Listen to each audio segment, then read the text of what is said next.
Buongiorno a tutti, sono Jacopo Poli, al mio fianco c'è Alberto Verrua. Buongiorno. Che si occupa del reparto commerciale della distilleria. Qui siamo nelle cantine storiche delle Polidistillerie a Schiavon, in provincia di Vicenza, nel cuore del Veneto, a pochi passi da Bassano del Grappa. La Polidistilleria è una distilleria storica, contemporanea e che guarda al futuro. È una distilleria storica perché è nata nel 1898 ad opera di Giobatta Poli, mio bisnonno, e poi portata avanti dalle generazioni successive fino ad arrivare a quella attuale, composta da mio fratello Andrea, mia sorella Barbara, mia moglie Cristina e il sottoscritto, con la nostra squadra di collaboratori. È una distilleria contemporanea perché è riuscita a restare al passo con i tempi, facendo evolvere la propria produzione in base alle esigenze del mercato che via via è cambiato.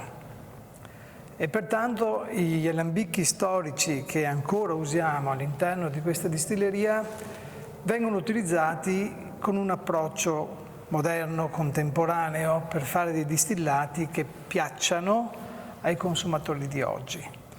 Oggi si beve per motivi diversi rispetto ai motivi per cui si beveva un tempo si beveva per riscaldarsi. Oggi con il cambiamento climatico non c'è più bisogno di bere un distillato per corroborare il corpo, ma ha senso invece degustare un bicchierino di un distillato per corroborare lo spirito. Ecco quindi che un distillato moderno deve essere buono, deve piacere, deve dare delle emozioni positive. E quindi è questo che facciamo in questa distilleria. Ed è una distilleria orientata al futuro perché guardiamo alle evoluzioni di questo mercato cercando di interpretarle per tempo, in modo da possibilmente anche anticipare o comunque restare appunto al passo con le richieste del mercato. Sì, ricordo molto bene il giorno in cui venne concepita l'idea di realizzare un whisky.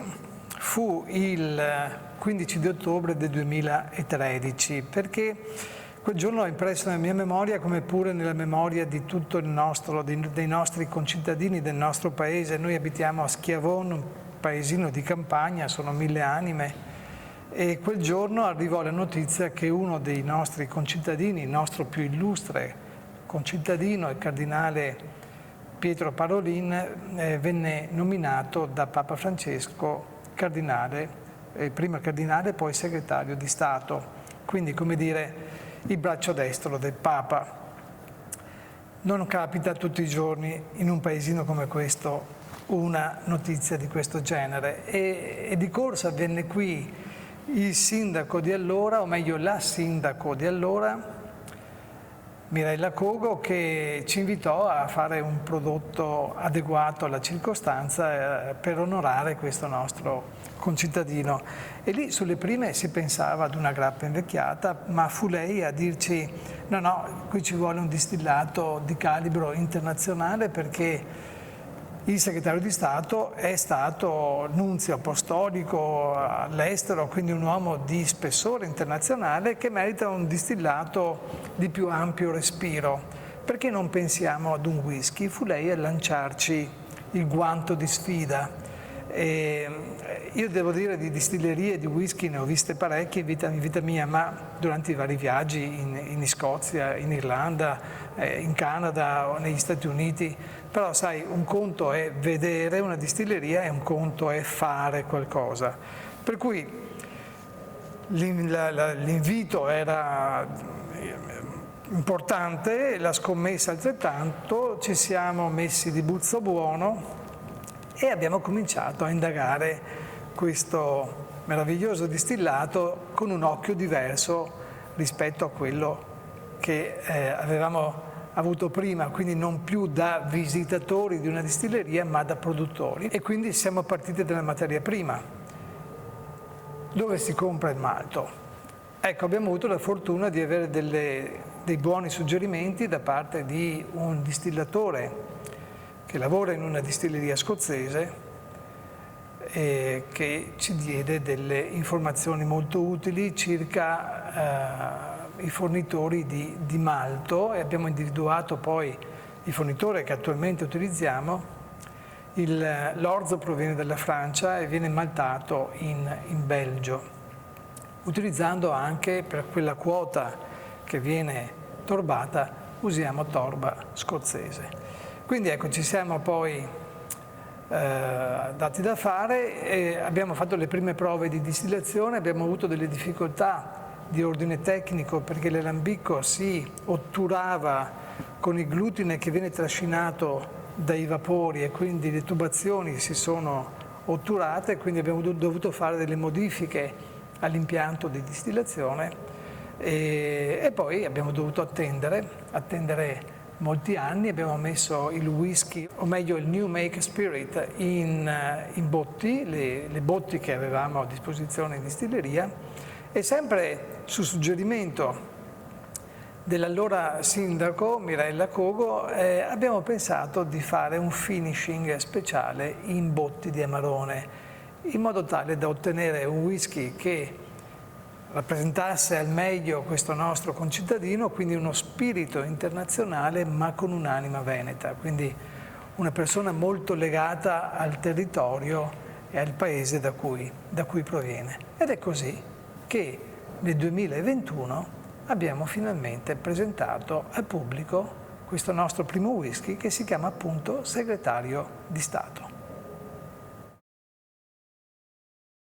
È una buona domanda. Allora, devo dire che abbiamo dovuto rivedere tutte le nostre modalità operative e le nostre conoscenze per acquisire nuove competenze, perché il whisky va interpretato in maniera, vorrei dire, quasi opposta alla grappa, perché la materia prima ha caratteristiche completamente diverse e vorrei dire proprio opposte l'una all'altra. La materia prima da cui si ricava la grappa è la buccia dell'uva, una materia prima ricchissima di profumi ma molto delicata, la si deve distillare nell'arco di poche ore da quando arriva in distilleria.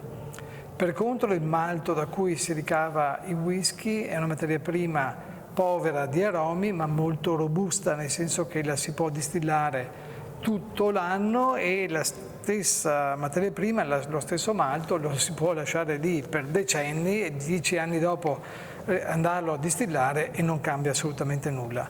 Quindi ci troviamo con due materie prime diverse, l'una ricca di elementi aromatici che vanno smorzati, vanno attenuati, vanno puliti durante la distillazione, l'altra invece, il whisky, ottenuto dal malto che, a meno che non sia torbato, in quel caso c'è un aroma che proviene dalla torbatura, ma altrimenti è una materia prima che va, diciamo così, rincuorata, va rinforzata con una distillazione meno pulita, quindi con un taglio di teste e di code meno, diciamo così, rigido, meno impattante rispetto a quello che si fa con la grappa. Ecco, ogni parametro che influenza il risultato finale va interpretato in maniera opposta, vorrei dire. Anche l'invecchiamento stesso, i 4 anni per una grappa sono più che sufficienti, 4 anni per un whisky sono pochi. La torbatura è importante nel campo del whisky per dargli questa nota, questo filo di fumo piacevole che a molti degustatori e amanti del whisky piace. Il finishing apporta una sua ulteriore nota aromatica. Anche la gradazione alcolica va interpretata in maniera diversa perché appunto i 40 gradi, che sono un parametro classico nel mondo della grappa, nel mondo del whisky vengono percepiti come pochini, perché anche la gradazione alcolica contribuisce a conferire corpo, spessore, struttura al distillato finale. E a monte di tutto il modo con cui si distilla. Come vi dicevo, abbiamo modificato il nostro impianto di distillazione, ma soprattutto abbiamo modificato il nostro modo di distillare, proprio perché appunto ci siamo resi conto che adottare le stesse procedure che avevamo adottato per la grappa non era la scelta giusta. Questo l'abbiamo capito grazie ai primi feedback che abbiamo avuto da degli esperti che ci hanno detto: il vostro new make è troppo buono, è troppo pulito, dovete sporcarlo, dovete lavorare male, ok? Quindi per noi è stato un po' uno sforzo, ci siamo dovuti costringere a lasciare dei congeneri, no? Come vengono definiti, all'interno di questo new make, nella speranza, che poi è diventata certezza, che questi congeneri diventassero poi elementi aromatici di pregio che danno un carattere al distillato. Perfetto. Vado io? Yes. Segretario di Stato, il whisky nato appunto grazie al progetto, a quest'idea di voler realizzare un distillato internazionale con un carattere veneto, è proprio figlio di questo concept. E devo dire che la cosa, a mio parere, più interessante è come un distillatore che utilizza il proprio Lambico da più di 120 anni è riuscito, cambiando totalmente la materia prima e quindi dovendo comunque riadattare un proprio stile, a trovare la coerenza. Questo è un whisky che è coerente con lo stile di Poli, quindi è proprio un whisky che in qualche modo rappresenta l'interpretazione dello stile Poli, in questo caso applicato al malto d'orzo. L'attacco, infatti, che secondo me è proprio un marchio di fabbrica anche di quell'Alambicoli del nostro Bagnomaria, regala un primo approccio colorato, di prato fiorito, elegante ma non tenue, elegante ma vivace. Tratti che si possono trovare anche in altre nostre acquaviti, che sono figlie proprio in qualche modo anche della geometria di quell'alambico lì. Questo ovviamente non lo dico io, ma lo dice chi poi lo utilizza, Jacopo, Andrea Poli. Sono loro che hanno anche proprio un database storico, nasale e ovviamente degustativo di questi prodotti. Quindi abbiamo questo bel attacco di prato fiorito, una buona acidità fruttata, che lascia spazio a un'intuizione di fumo che poi ritroveremo ovviamente una volta che faremo la prima bevuta.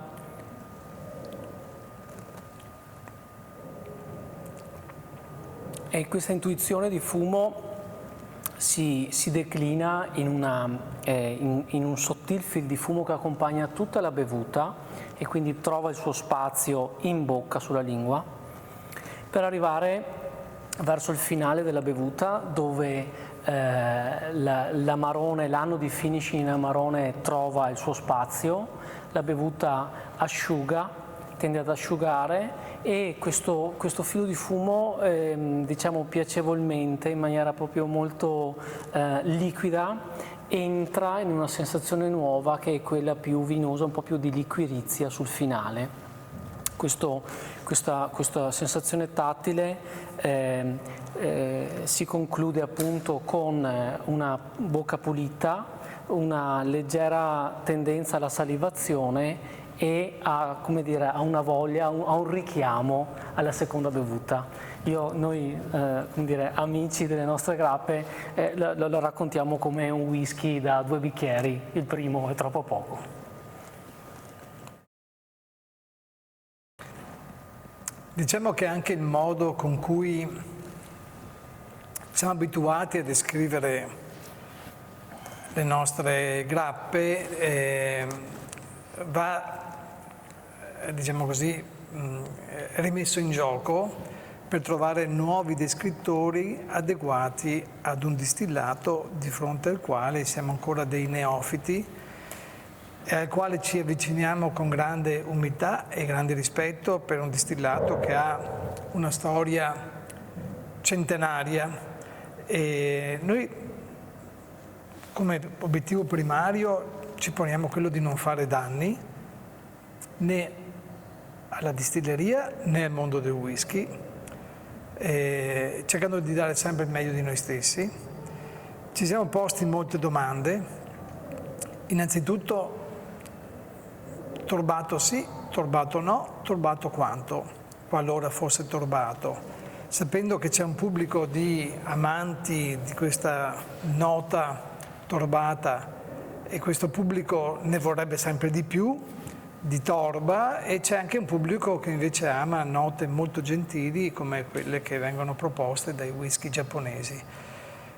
E abbiamo pensato inizialmente di seguire lo stile più classico con una gradevole torbatura, tanto è vero che distilliamo 2 malti, uno non torbato e l'altro torbato con 35 ppm di fenoli, e vengono distillati separatamente, invecchiati separatamente e poi si fa il blend prima dell'imbottigliamento, per cui poi una volta passato diciamo così, il setaccio dell'alambico, una volta passato il setaccio dell'invecchiamento, quello che arriva in bottiglia è un ppm che si aggira intorno agli 8-10, ok?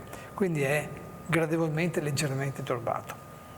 Parlavo appunto di descrittori, i descrittori che usiamo noi nel mondo della grappa, e anche il metodo di degustazione è diverso e stiamo imparando come descrivere i nostri whisky, utilizzando parole più adeguate. È un percorso che anche noi stiamo facendo come da buoni principianti e che un po' alla volta ci permetterà di essere anche più ficcanti e più precisi nel modo di descrivere il profilo aromatico di questi nostri due whisky, anche perché ci confrontiamo con un pubblico che è molto più attento e molto più, diciamo così, ama andare a fondo del profilo aromatico di un whisky rispetto a quello che è invece il consumatore di grappa, che ha un approccio molto più immediato.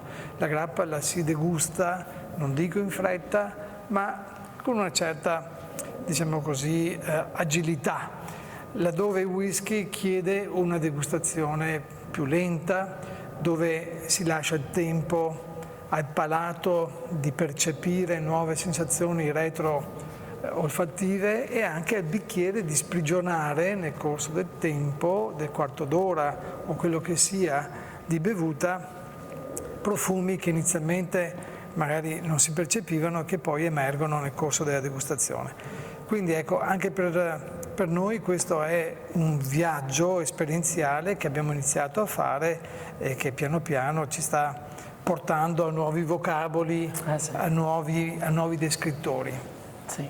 Poi un'altra cosa che succede spesso come dire, un feedback, una domanda più che un feedback che ci capita di ricevere è quella del cosa vuol dire whisky italiano, no?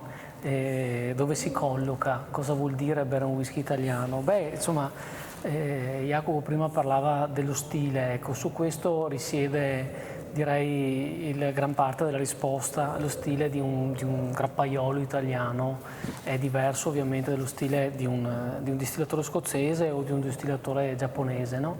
Quindi noi, se vogliamo sempre, come piace a noi, come dire, ragionare per immagini, ecco, se magari un bel whisky scozzese ha la camiciotta rossa a quadrettoni o un whisky giapponese la camicia di seta, ecco, un whisky italiano ha una camicia bella colorata, ha personalità. Quindi stiamo in questo momento tra la forte intensità scozzese, la ricerca continua e maniacale della perfezione giapponese, stiamo più su un'espressione di identità, ecco.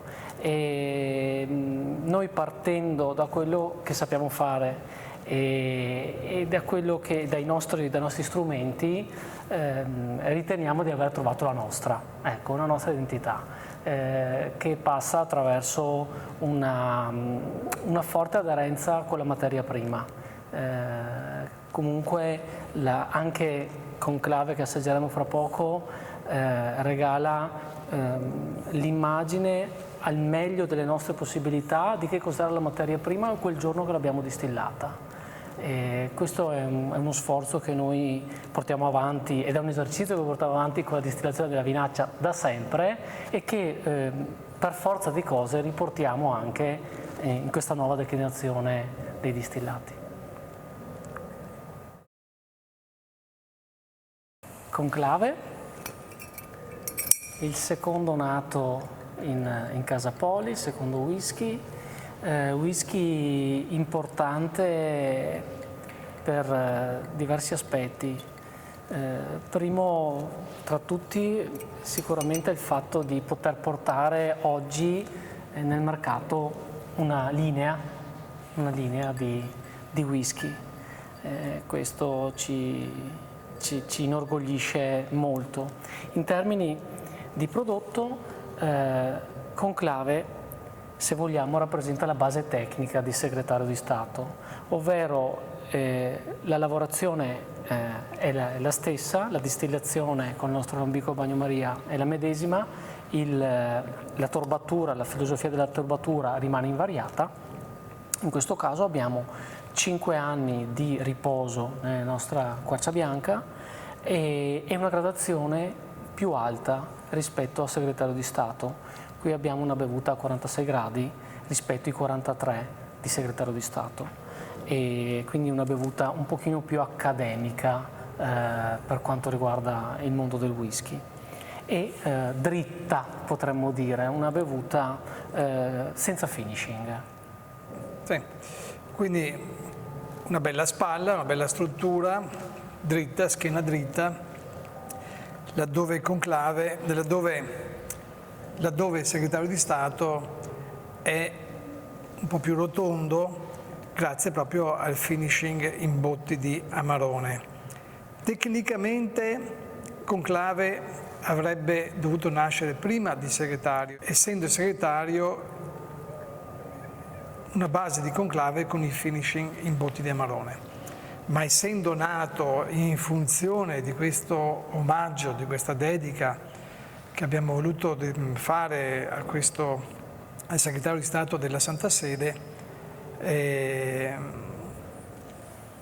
nato prima di fatto il segretario e poi abbiamo fatto, diciamo così, un prequel, come si dice? Esatto, un prequel. Un prequel e siamo usciti con Conclave. Ecco, questo è un po' il percorso che abbiamo fatto con questi due distillati. Sì. Qui l'attacco è più fresco, un pochino più verticale rispetto al Segretario di Stato. La freschezza lascia meno intuire la torbatura. Qui la devo andare a esplorare in bocca. La freschezza è dominante al primo attacco. Ritroverò appunto la torbatura sulla lingua e qui quello che si intendeva prima, il fatto di essere estremamente aderenti con la materia prima, qui secondo me è esaltato, nel senso che una volta che il calore dell'alcol e la bevuta trova il suo corso, mi resta questo bel ordo sulla lingua e lo sbuffetto di fumo che diciamo respira sul palato. Quindi di fatto è un modo, diciamo è il nostro modo di immortalare la materia prima nel bicchiere. Questo è perfettamente aderente all'elemento che abbiamo distillato.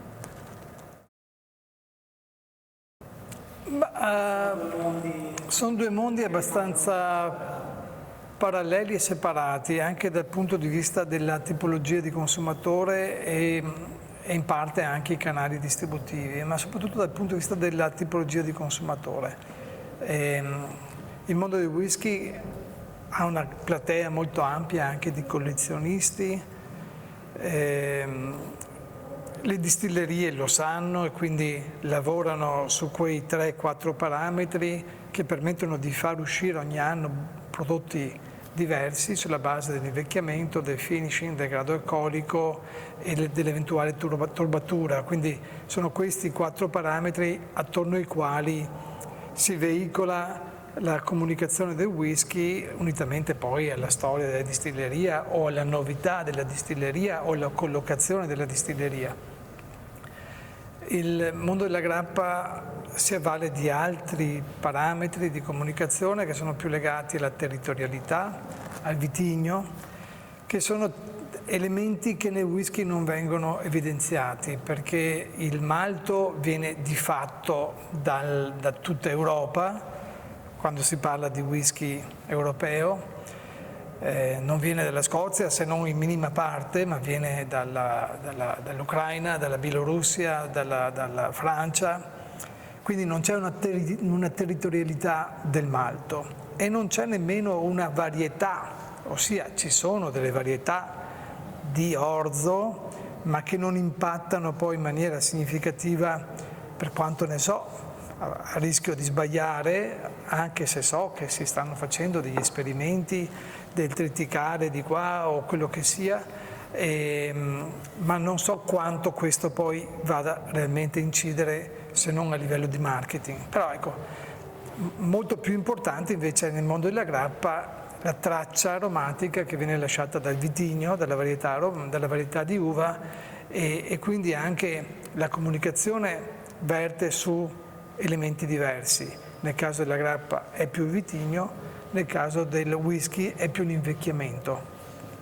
L'invecchiamento nel campo della grappa è un elemento chiaramente importante, ma non ha quel valore così differenziante che ha invece nel mondo del whisky. Il mondo del whisky poi peraltro negli ultimi anni ha visto nascere questa nuova categoria di non aging statement, quindi i cosiddetti whisky NAS, quindi che non dichiarano un invecchiamento, perché anche lì si è capito che poi l'invecchiamento non è tutto, ma è l'armonia a dettare il momento giusto di mettere in bottiglia un prodotto, e quindi anche lì vedo che c'è un'evoluzione. Quindi per arrivare alla tua domanda, quanto stiamo portando nel mondo grappa che proviene dall'esperienza, peraltro ancora molto limitata, che abbiamo sviluppato nel mondo del whisky, direi per il momento nulla.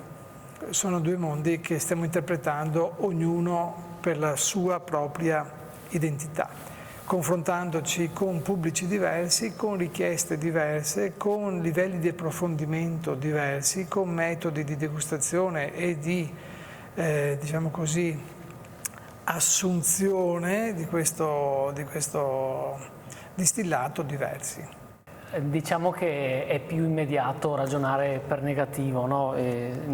Avendo due situazioni differenti si possono capire le peculiarità di un mondo e dell'altro. Un'altra cosa che ci è saltata agli occhi dal lato produzione è come il mondo whisky abbia fatto dell'eterogeneità un elemento di comunicazione che poi viene ovviamente declinato con le varie release di anno in anno.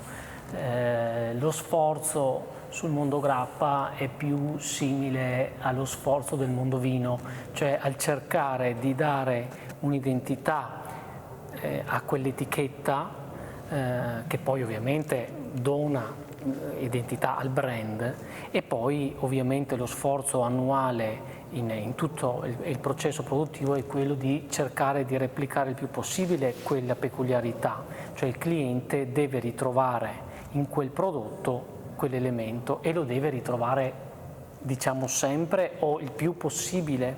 Poi ovviamente l'uva è un frutto, le annate cambiano e cambiano i prodotti, no? Però questo è lo sforzo che si fa sempre, tutti gli anni. Ecco, ci è proprio come dire, saltato agli occhi come in realtà per il mondo whisky questo non sia una grandissima problematica, semplicemente la release di quest'anno sarà più o meno differente dalla release dell'anno prossimo. E questa è stata una cosa Sì. che è stato impattante per noi, che tanto diciamo ci spendiamo per cercare l'identità in un prodotto sì, che il consumatore, diciamo che per noi è primario che il consumatore ritrovi in una determinata etichetta quel profilo aromatico che lui vuole. Laddove il consumatore di whisky è più aperto, diciamo così, alle variazioni sul tema. Sì. Non le condanna, anzi diventano elemento di confronto, discussione, dialogo. Il consumatore di grappa, se gli cambi una virgola, dice non è più quella di prima. Questo è un po'. Sì, questo è stata una cosa che... È più fedele nei secoli, nel bene e nel male, diciamo così. Sì. Nella buona e nella cattiva sorte. Esatto. Magari è proprio così, no? Magari il consumatore di whisky diventa, senza volerlo, un piccolo collezionista, cioè è un esploratore e quindi anche a parità di brand, da annata esplora volentieri, no? E il consumatore di grappa forse è un pochino più, quando si lega e poi rimane legato, è più affezionato a quello che gli piace. Allora, l'identità va costruita con il tempo, un bambino appena nato non può presumere di avere un'identità, quindi noi non abbiamo questa presunzione essendo appena nati.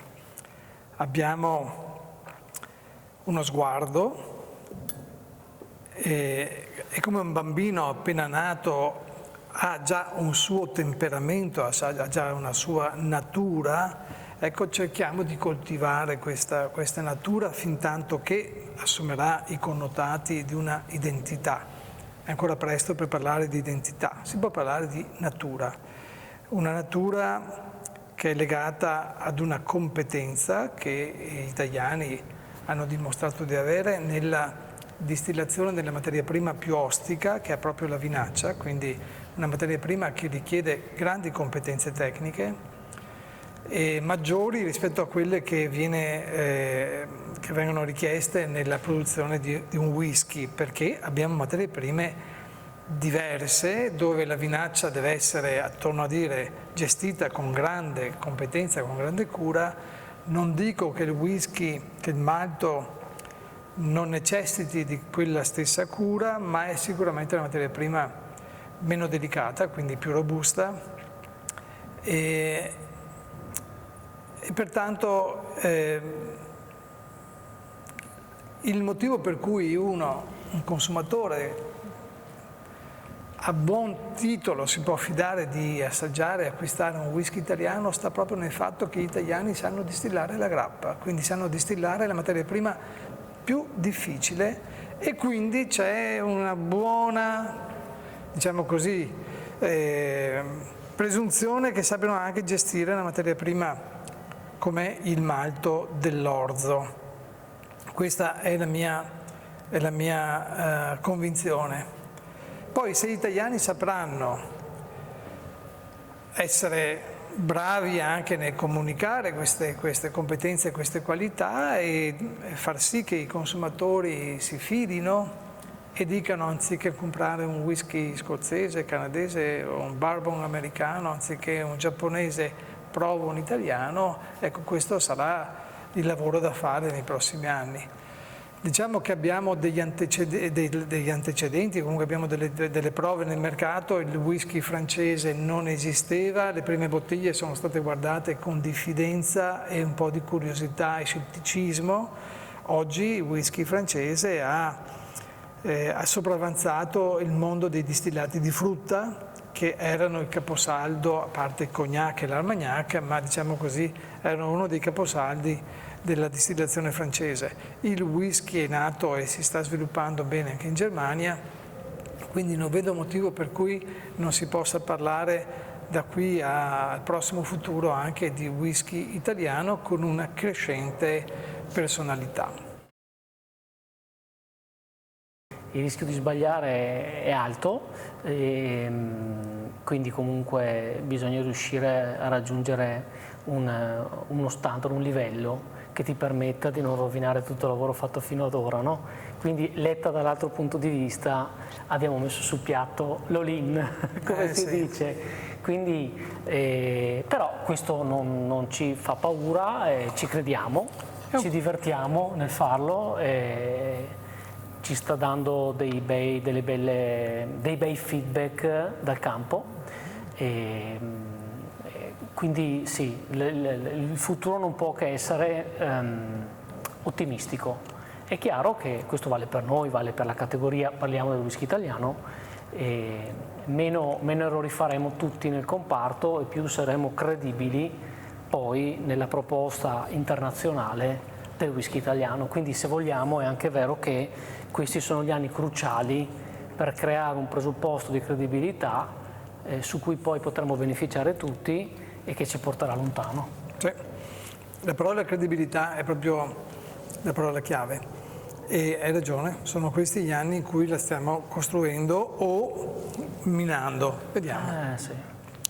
Un altro tema che stiamo affrontando è quello degli spazi per l'invecchiamento, perché il whisky richiede spazi per la fermentazione del malto, per lo stivaggio dell'orzo e soprattutto per l'invecchiamento del distillato.